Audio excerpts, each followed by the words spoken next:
Hi friends, welcome to smart tailoring. இந்த வீடியோவில் நம்ம என்ன பார்க்க போகிறோம் அப்படின்னா, ஒரு ப்ளவுஸில் கைக்கும் கழுத்துக்கும் எப்படி பைப்பிங் நம்ம ஸ்டிச் பண்ணலாங்கிறத நம்ம பார்க்கலாம்.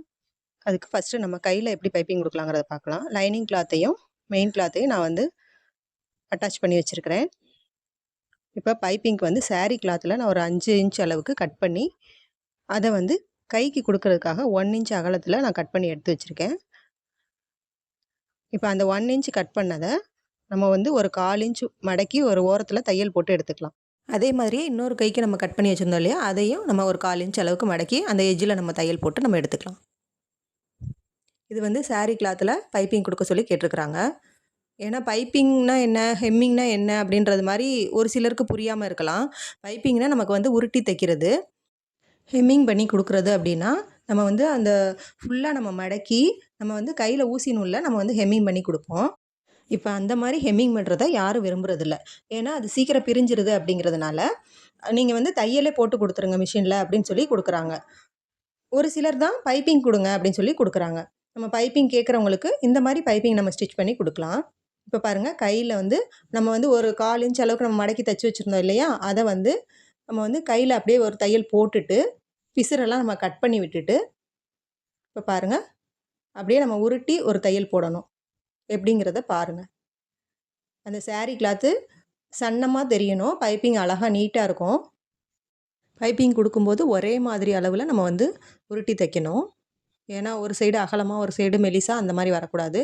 ஸ்டார்டிங்கில் நம்ம எந்த மாதிரி நம்ம மடக்கி ஒரு தையல் போடுறோமோ அதே மாதிரி எண்டு வரைக்குமே நம்ம கரெக்டாக வச்சு நம்ம தையல் போட்டு எடுக்கணும்.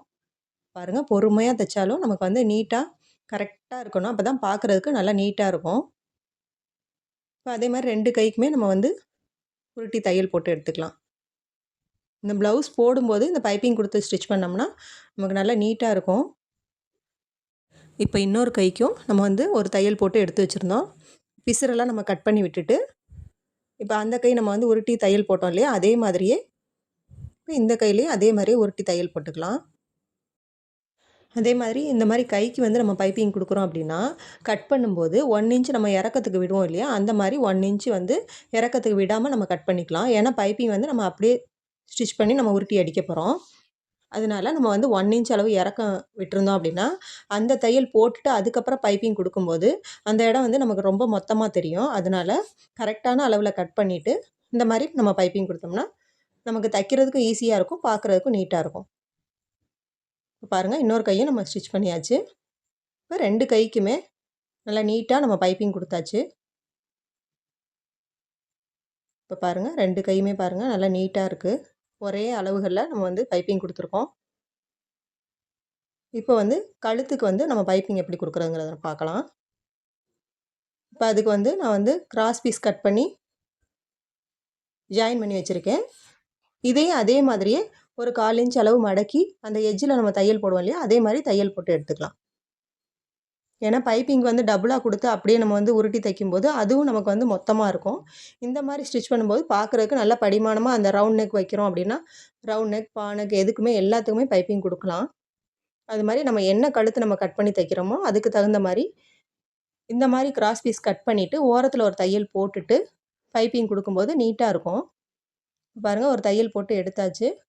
இப்போ வந்து அதை கழுத்தில் வச்சு நம்ம ஒரு தையல் போட்டு எடுத்துக்கலாம். அந்த வளைவுகள்ட்டெல்லாம் கொஞ்சம் பொறுமையாக நீட்டாக தையல் போட்டு எடுத்துக்கணும். இந்த மாதிரி கிளாத்தில் வந்து ஒரு சிலருக்கு வந்து கிளாத்தில் பைப்பிங் கொடுக்க வேண்டாம், எனக்கு ரெடிமேட் பைப்பிங் கொடுங்கன்னு கேட்டாங்கன்னா, ரெடிமேடில் நிறைய கலர்ஸில் அவைலபிளாக இருக்குது. அந்த மாதிரி வாங்கி கூட நம்ம இந்த மாதிரி பைப்பிங் கொடுக்கலாம்.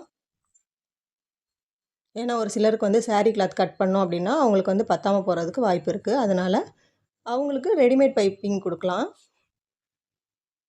இப்போ பாருங்கள், நம்ம ஒரு தையல் போட்டு எடுத்தாச்சு. இதுலேயும் அதே மாதிரி பிசுரெல்லாம் நம்ம கட் பண்ணி விட்டுட்டு சிசர் கட் கொடுத்துட்டு அதுக்கப்புறம் நம்ம உருட்டி தையல் போடணும்.